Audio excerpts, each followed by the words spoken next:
Ephesians 2, verses 13 to 14. But now in Christ Jesus, you who once were far away have been brought near through the blood of Christ. For he himself is our peace, who has made the two one, and has destroyed the barrier, the dividing wall of hostility. When I read that, I was thinking of how on Wednesday night, and by the way, today is Thursday for me. I'm recording this for release on Friday morning. On Wednesday night, there was a stimulus package that was passed unanimously in the Senate, 96-0. And I was thinking about how, the two becoming one and the divisions, and the barriers of hostility coming down.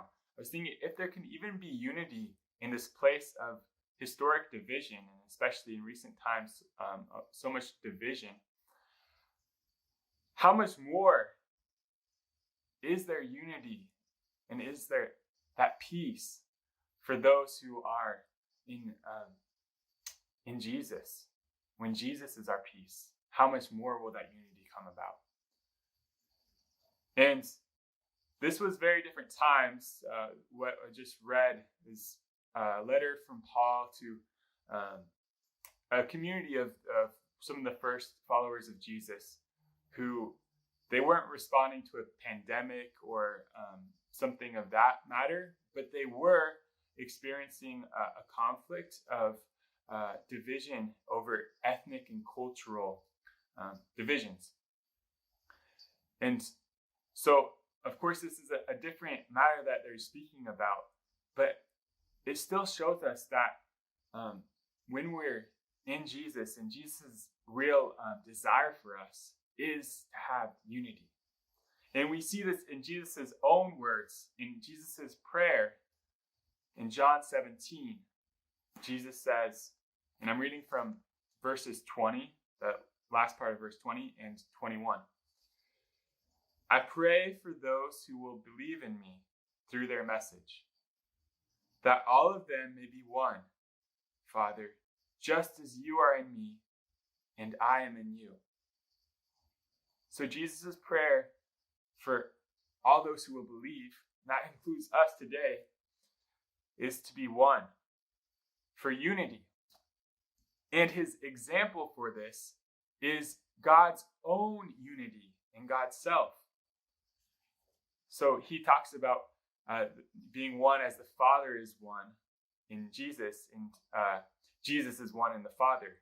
And we also, if we talk about the Trinity, the three in one, the Spirit as well, they're all in unity together. One God in unity, in community. So there is a community of people that Jesus is encouraging to be one. And that includes us today. And although we find ourselves in very different circumstances than the people that Paul was writing about, but we also are the people that Jesus is praying for,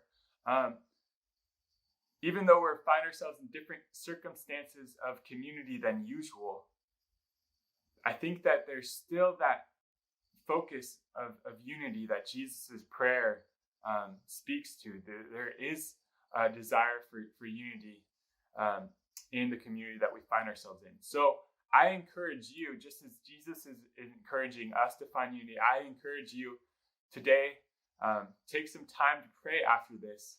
Just take a moment to reflect and think of, is there someone that Jesus is encouraging you to maybe call? Is it maybe that Jesus is encouraging you to go and check in on a neighbor, keeping a safe distance, of course? Is there some way that Jesus is calling you into unity today? So I'm going to leave that time of prayer to you, and I just hope that this was just a blessing to you in one way or another. All right, take care.